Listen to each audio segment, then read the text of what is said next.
በዛሬው ዕለት በመዲናችን አዲስ አበባ እዚህ ስካይላይት ሆቴል የተመለከትኩት ነገር እጅግ በጣም አስገርሞኛል። በርካቶች ተገርመው ሀሳብ ሲሰጡም ተመልክቻለሁ።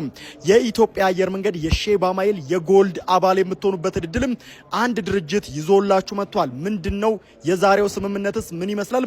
ዝርዝሩን ልንገራችሁ፣ ተከተሉኝ። በአመታት ውስጥ በልዩነት የሚነሳ ልዩ የተባለ ድግስ በስካይላይት ሆቴል ሲደረግም ልዩ የተባለ ስምምነትም ተፈርሟል።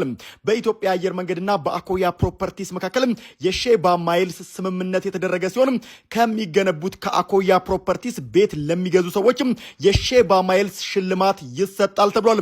ይህንን ስምምነት አስመልክቶም ታዲያ የአኮያ ግሩፕ ዋና ስራ አስፈጻሚ የሆኑት አቶ አቢብ መሐመድ ባደረጉት ንግግር በሪል ስቴት ዘርፍ በኢትዮጵያ የመጀመሪያ የሆነው የሼባ ማይልስ የፕላቲኒየም ስምምነት በኢትዮጵያ አየር መንገድና በአኮያ መካከል መደረጉን ተከትሎ ለኢትዮጵያ አየር መንገድ ምስጋናን አቅርበዋል። በዚህ ሳምንትም ታዲያ የአኮያ ሳምንት እየተከበረ የሚገኝ ሲሆን የቅንጡ ቤቶች ባለቤቶች መሆን የምትፈልጉ በዋና መስሪያ ቤታቸው ቦሌ ጃፓን አካባቢ በሚገኘው ናይል ሶርስ ህንፃ ላይ በመሄድ ታዲያ የዚህ ልዩ ዕድል ተጠቃሚ መሆን ትችላላችሁ። አኮያ ፕሮፐርቲስ ለበርካታ ኢትዮጵያውያን የስራ ዕድል የፈጠረ ሲሆን ታዲያ በውስጡም ታዲያ አኮያ ኮፊ፣ አኮያ ፕሮፐርቲስ፣ አኮያ ሞተርስ የተሰኙ ትልልቅ ድርጅቶችን በውስጡ ያቀፈ ነው። በዚህ ትልቅ የተባለ ፕሮግራም ላይም ታዲያ የአኮያ ፕሮፐርቲስ ብራንድ አምባሳደር የሆነችው አርቲስት ጸይወት አበበም ከአኮያ ፕሮፐርቲስ ጋር በመስራቷ እጅግ እንደምትኮራ ገልጻለች። ታዲያ ወደ አኮያ ፕሮፐርቲስ ጎራ በማለት የነዚህ ቅንጡ ቤቶች ባለቤትም መሆን ይችላሉ። መልካም ቀን።